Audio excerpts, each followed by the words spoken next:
विद्यार्थी मित्रो नमस्ते. आपण इयत्ता 11वी सायकोलॉजी या विषयामधील जो 8वा टॉपिक आहे स्मृती किंवा ज्याला आपण स्मरण असं म्हणतोय, मेमरी असं म्हणतोय, या टॉपिकचा आज आपण अभ्यास करत आहोत.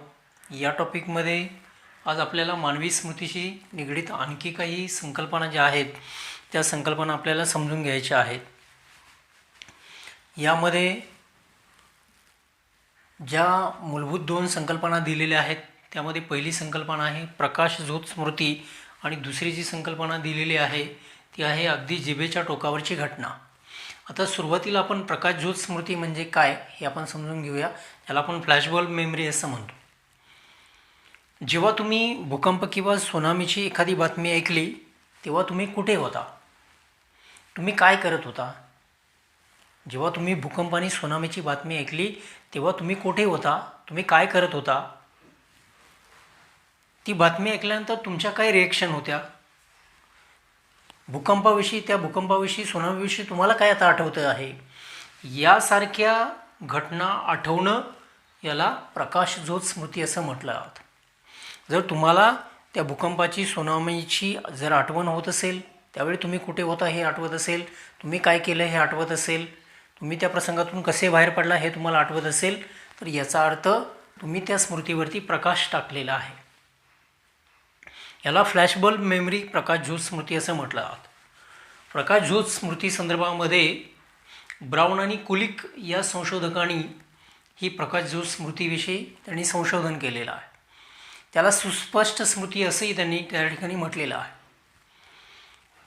या स्मृतीमध्ये, प्रकाशझोत स्मृतीमध्ये व्यक्तीच्या आयुष्यात ज्या काही घटना घडून गेलेल्या असतात,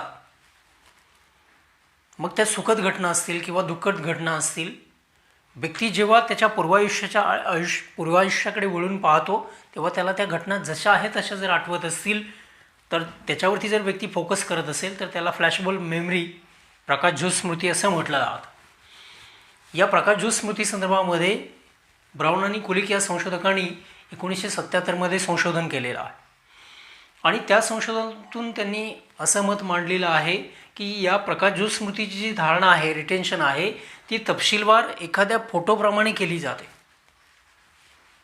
जेव्हा एखादा फोटोग्राफ आपण जसा घेतो त्याप्रमाणे या स्मृतीची रचना केलेली असते.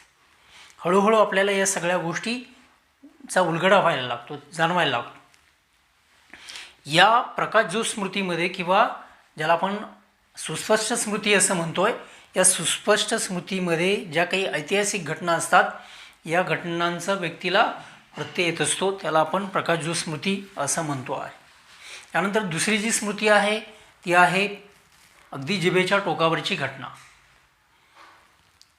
या स्मृतीमध्ये एखादं परिचित नाव असेल, त्याचबरोबर एखादं ठिकाण असेल, हे आठवण्याचा व्यक्ती प्रयत्न करतो.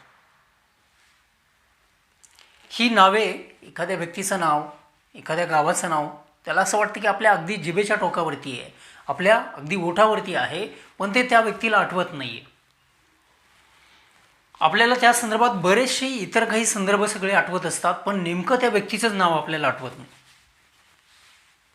अशा काही घटना असतात की ज्या घटनामध्ये इकडे त्या परिचित व्यक्तीचं नाव आणि ठिकाण नेमकं आठवत नाही, त्याच्या संदर्भाने ज्या वेगवेगळ्या गोष्टी घडलेल्या असतात त्या आपल्याला आठवत असतात, परंतु इकडे नेमकं त्याचं नाव किंवा ते एक्झॅक्ट त्याच्या गावाचं नाव, ठिकाण, या गोष्टी आपल्याला आठवत नाही आहेत. याला आपण अगदी जिभेवरची घटना असं म्हणतो आहे किंवा अगदी ओठावरची घटना असं आपण म्हणतो आहे, अगदी जिभेच्या टोकावरची घटना. जी गोष्ट त्यांना हवी असते तीच गोष्ट व्यक्तीला नेमकी आठवत नाही आहे.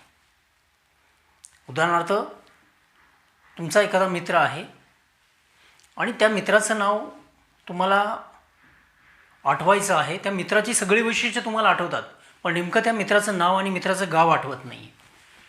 अशा घटनेला आपण अगदी जिभेच्या टोकावरची घटना असं म्हणतो आहे.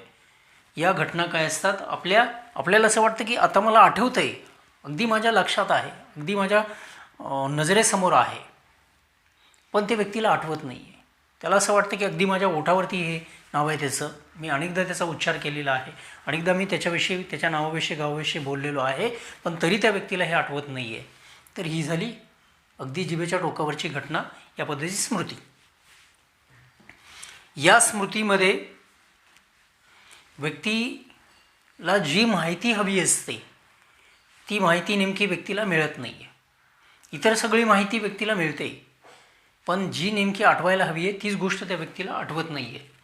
आता त्याच्यानंतर आपण विस्मरण आणि विस्मरणाची कारणं समजून घेणार आहोत. जसं आत्तापर्यंत आपण स्मृती म्हणजे काय, स्मरण म्हणजे काय पाहिलं, तसं आता विस्मरण म्हणजे काय हे सुद्धा आपल्याला पाहणं महत्त्वाचं आहे. स्मरण आणि विस्मरण या एकाच नाण्याच्या दोन बाजू आहेत. जर काही गोष्टीचं आपल्याला विस्मरण झालं तर काही गोष्टीचं स्मरण होणं शक्य आहे. त्यामुळे स्मृती जेवढी महत्त्वाची आहे, मेमरी जेवढी महत्त्वाची आहे आपल्या आयुष्यामध्ये, तेवढं विस्मरणसुद्धा महत्त्वाचं आहे. मग तुम्ही असा प्रश्न विचाराल की विस्मरण कसं काय महत्त्वाचं असू शकतं? आपल्याला तर आपल्या परीक्षेला आपण बसल्यानंतर स्मरण होणं खूप महत्त्वाचं असतं. चांगले मार्क्स मिळवण्यासाठी, चांगले परीक्षेमध्ये उत्तरं लिहिण्यासाठी स्मृतीची गरज असते. मग विसरणं कसं फायद्याचं असू शकतं? तर मी आताच म्हटल्याप्रमाणे आपल्या स्मृतीची क्षमता ही मर्यादित आहे आणि इथे अनावश्यक गोष्टी जर तुम्ही साठवल्या गेल्या तर आवश्यक गोष्टी साठवण्यासाठी, स्टोअर करण्यासाठी तुम्हाला जागा शिल्लक राहणार नाही. स्मृती कक्षेमध्ये अनावश्यक गोष्टी जर तुम्ही भरून ठेवलेल्या असतील तर आवश्यक गोष्टींना परत त्या स्मृती कक्षेमध्ये यायला जागा शिल्लक होणार नाही. म्हणून ज्या अनावश्यक गोष्टी आहेत, ज्या अनुपयोगी गोष्टी आहेत, ज्या त्रासदायक गोष्टी आहेत, अशा गोष्टी डिलीट करणं, अशा गोष्टी आपल्या स्मृतीतून काढून टाकणं हे इथं महत्त्वाचं आहे. त्याला विस्मरण असं आपण म्हणतो.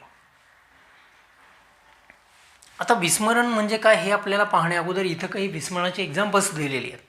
उदाहरणार्थ आपण परीक्षेची खूप तयारी केलेली आहे, अभ्यास खूप चांगल्या पद्धतीने केला आहे. परीक्षेला गेल्यानंतर मात्र जेव्हा आपण पेपर सोडवायला घेतला त्यावेळी मात्र आपल्याला काहीच आठवेनासं झालं, याला विस्मरण म्हटलं. किंवा दुसरं उदाहरण दिलेलं आहे, बरेच दिवसानंतर आपल्याला आपला एखादा मित्र भेटतो,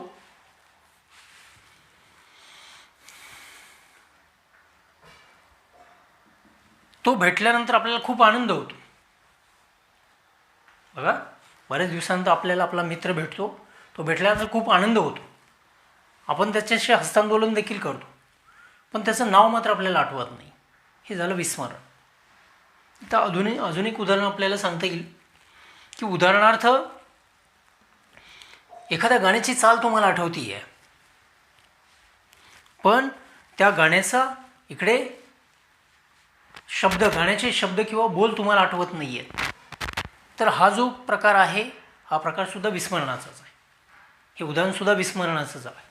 विस्मरणामध्ये अशा पद्धतीनं एखादी घटना तुमच्याकडून विसरली जाते. विस्मरणाची डेफिनेशन अशी केली जाते, एखादी गोष्ट आपल्याला हवी तेव्हा आठवता न येणे म्हणजे विस्मरण होय. बघा, स्मृतीच्या बरोबर विरुद्ध विस्मृतीचं काम आहे. मेमरीच्या विरुद्ध फॉरगेटिंग आहे. स्मरण म्हणजे एखादी गोष्ट आपल्याला हवी तेव्हा आठवता येणं म्हणजे स्मरण होय. त्याच्या उलट विस्मरण आहे, एखादी गोष्ट आपल्याला हवी तेव्हा आठवता न येणं म्हणजे विस्मरण होय.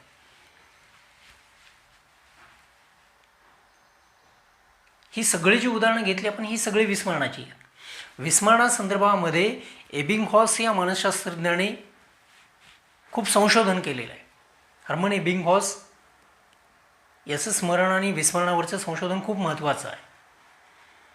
विस्मरणावरचं संशोधन करत असताना हर्मन एबिंगहॉसने स्वतःवरतीच काही प्रयोग केलेले आहेत आणि या प्रयोगासाठी त्याने काय केलेलं आहे, अर्थहीन शब्दांची यादी त्याने तयार केलेली आहे. निरर्थक शब्द ज्याला आपण म्हणतो, मिनिंगलेस वर्ड्स त्याने तयार केलेले. हे शब्द 3 अक्षरापासून बनलेले आहेत आणि हे तीन जे शब्द आहेत, हे 3 शब्द कसे बनलेले आहेत तर 2 व्यंजनाच्या बरोबर मध्यभागी इकडे एक स्वर त्याने घेतलेला आहे. जसं की इथे GEX आहे, त्यानंतर WOL आहे, त्यानंतर MUV आहे. इथं 2 व्यंजनं घेतलेली आहेत, त्याच्यामध्ये स्वर घेतलेला आहे. इथं 2 व्यंजने आहेत, त्याच्यामध्ये स्वर आहे. अशा पद्धतीने दोन्ही साईडला 2 व्यंजनं आणि त्याच्यामध्ये स्वर, अशा 3 शब्दापासून निरर्थक शब्द, मिनिंगलेस वर्ड्स त्याने बनवलेले आहेत. आणि या मिनिंगलेस वर्ड्सच्या ज्या लिस्ट त्याने बनवलेल्या आहेत, याद्या त्याने बनवलेल्या आहेत, त्याचं त्याने स्वतः वाचन केलेले आहे. आणि वाचल्यानंतर यातला किती भाग आपल्याकडून विसरला जातो आहे आणि किती स्मरणात राहतो आहे हे त्याने तपासलेलं आहे. या संदर्भात त्याने जो प्रयोग केलेला आहे त्या प्रयोगाचा या ठिकाणी आढावा आपल्याला आता घ्यायचा आहे. या प्रयोगामध्ये इथे ही डायग्रॅम मी तुम्हाला काढून दाखवलेली आहे. याला एबिंगहॉसचा विस्मरण वक्र असं म्हटलं जातं. या आकृतीमध्ये इकडे धारणेचं प्रमाण आपण घेतलेलं आहे 20%, 40%, 60%, 80% आणि 100%. आणि इकडे अध्ययनानंतरचा कालावधी घेतलेला आहे. याच्यासाठी लागलेला वेळ आपण घेतलेला आहे. तर इथं तात्काळ प्रत्यावाहन घेतलेलं आहे. इथं 20 मिनिटानंतरचा कालावधी आहे, 1 तासानंतरचा कालावधी आहे आणि 9 तासानंतरचा कालावधी आहे. एबिंगहॉसने अर्थहीन शब्दांची यादी वाचायला घेतली. ती यादी त्याने ठेवून दिली. परत त्या यादीचं त्याने प्रत्यावाहन घेतलेलं आहे. किती मिनिटांनी घेतलेलं आहे? 20 मिनिटानंतर. बघा, एबिंगहॉसने विस्मरणासंदर्भात स्वतःवरतीच प्रयोग केलेले आहेत. हे प्रयोग करत असताना त्याने मिनिंगलेस वर्डची अर्थहीन शब्दांची एक यादी तयार केली. कशी यादी आहे ते मी सांगितलं तुम्हाला. अर्थहीन शब्द घेतलेले आहेत. त्या 3 अक्षरापासून एक अर्थहीन शब्द बनतो. तर असे त्यांनी काही शब्द घेतलेले आहेत आणि या शब्दांची यादी त्याने वाचल्यानंतर पुन्हा त्या यादीतले किती शब्द त्याला आठवत आहेत याचं त्याने पहिल्या 20 मिनिटानंतर प्रत्यावाहन घेतलं. त्यावेळी त्याच्या असं लक्षात आलं की इकडे पहिल्या 20 मिनिटामध्ये 40% विस्मरण त्याच्याकडून झालेलं आहे. त्यानंतर पुन्हा त्याने मध्ये काही वेळ जाऊ दिला. पुन्हा त्याच्यानंतर 1 तासानंतर जी यादी त्याने वाचलेली होती अगोदर त्या यादीचं पुन्हा प्रत्यावाहन घेतलं 1 तासानंतर. तर त्यावेळी त्याच्या असं लक्षात आलं की 20% या यादीतले शब्द त्याचे विसरलेले आहेत. त्यानंतर पुन्हा 9 तासानंतर त्याने त्या यादीचं प्रत्यावाहन घेतलेलं आहे. त्यावेळी त्याच्या असं लक्षात आलं की 9 तासानंतर जवळजवळ 10% शब्द हे त्याच्याकडून विसरलेले आहे.